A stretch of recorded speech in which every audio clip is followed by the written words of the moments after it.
live on air and online. We're following a developing story out of Fulton County. Tragedy on the Turnpike about 80 miles west of Harrisburg. An early morning gunfight. 3 people are dead.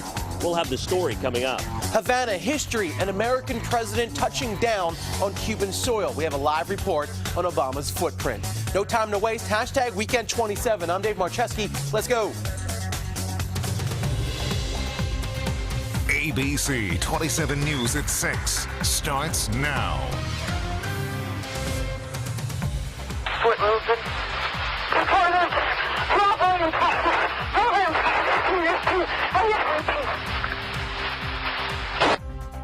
Gunfire erupted. 2 people murdered in cold blood around 7 this morning. Moments ago, police announcing a toll booth worker and an armed security guard shot and killed. Bloodshed during a robbery along the Pennsylvania Turnpike at the interchange in Fort Littleton. That's exit 180 in Fulton County.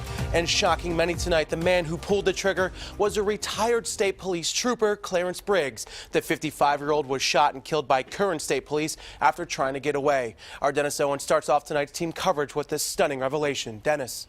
Dave, interestingly, this is the second slowest interchange on the entire 552-mile turnpike, but there was nothing sleepy and slow about what unfolded just before 7 this morning. State police confirming in less than an hour ago that former state trooper Clarence Briggs, a 26-year veteran of the state police who retired in 2012 from Newville Barracks, crept into the toll plaza, attempted to tie up 2 toll takers. A struggle ensued. Briggs ran outside. One of the employees that he had attempted to tie up, Danny Kraus, chased him outside and was shot and killed. A Shad security truck at that moment, collecting turnpike money, pulled up. An armed guard got out of the truck. Ronald Heist, a retired York City policeman, was shot and killed by Briggs. The truck's driver ran off. Briggs jumped in and drove the van to his car, which was parked nearby. He was transferring money from the van to his car when state police troopers arrived on the scene, shot and killed him. A quiet and peaceful part of Pennsylvania exploded this morning with devastating consequences. And it is with great sadness that I announce that we have lost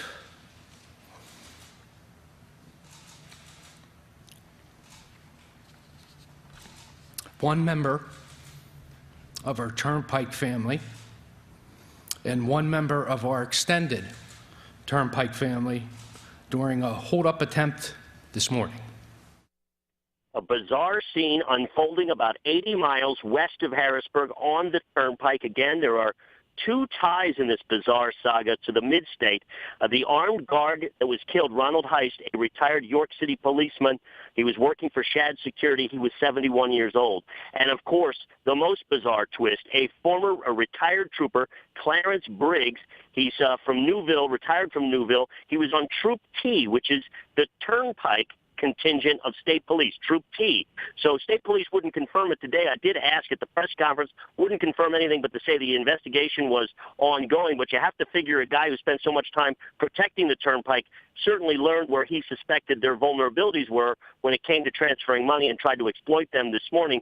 But again, with devastating consequences, 3 dead in a sleepy part of Pennsylvania tonight. Dave, that's the story from here and from out west. Let's send it back to you. Dennis, thank you very much for reporting for us tonight. As you can imagine, this is a bombshell for many tonight, especially the Newville community where this trooper once patrolled, tasked to protect the public.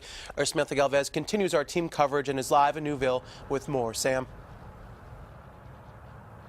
Dave, certainly as this information is just coming down, folks here in Newville are full of shock, devastation that a person who was trained to protect lives took to himself while committing such an awful crime. Again, that retired PSP trooper was Clarence Briggs. He retired back in 2012 and was on Turnpike duty.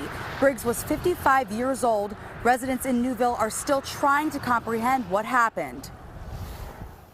I mean, it's really crazy. It's such a small town around here, and everybody's usually, you help your neighbor out with everything you do, and it's just amazing to know that somebody that was patrolling the streets kind of took a turn for the worst. You just never hear of anyone local ever that happened to anything local. When it hits home, it's really devastating.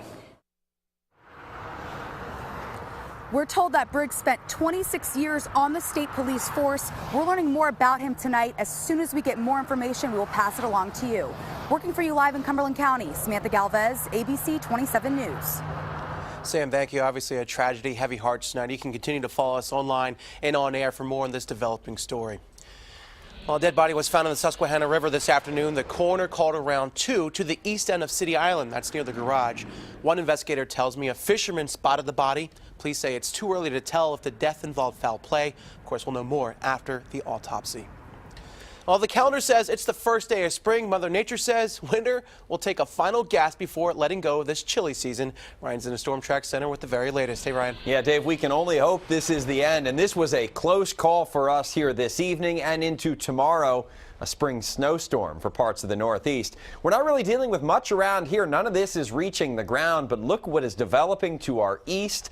And boy, they are in for near a foot of snow in some parts of the coastal communities here of Massachusetts, Rhode Island, even down into parts of Long Island. Our temperatures outside, it is cold outside, 40 degrees in Carlisle, 40 as well in Chambersburg and Lebanon, Lancaster in the upper 30s. Here's a look at the nighttime temperatures. Waking up tomorrow morning in the lower 30s as well. And we only climb into the upper 40s for high temperatures tomorrow. At least we get back to the sun, but boy, those winds will be howling, making it feel more like winter than the second day of spring. We'll look at the 7-day forecast coming up. Try and find some warmth somewhere in there. Dave, back to you. We'll see when it's finally spring. Thank you, Ryan. Yeah. Well, history is happening right now in Havana, Cuba. President Obama touching down just hours ago, the first American president to visit Cuba in nearly 90 years. President and First Lady arrived just hours ago. During the visit, he is expected to meet with Cuban President Raul Castro, talk with society leaders, and attend a baseball game. Of course, not everyone is happy with this trip. We'll hear from Marcy Gonzalez a little bit later, live in Havana, later in our show. A 13-year-old is arrested after making a bomb threat at a Chuck E. Cheese in Harrisburg yesterday. Investigators say the threat was called in, forcing several businesses to evacuate, but nothing was found. That young teen is facing charges. Russia releasing photos of the black boxes belonging to the Fly Dubai jet that crashed yesterday morning, killing all 62 people on board. Specialists say the flight recorders are significantly damaged. The pilot tried to land despite strong winds and low visibility. Terrorism has been ruled out as a cause of the crash. Thousands of Christians gathered in St. Peter's Square today to attend Mass with Pope Francis. Palm Sunday is the official start of Holy Week and the last Sunday before Easter. It commemorates the entry of Jesus into Jerusalem. Also to come here on ABC 27 News at 6, President Obama arrives in Cuba for a historic visit. We have live coverage from the island nation, plus details on how you can get ready for another pollen season.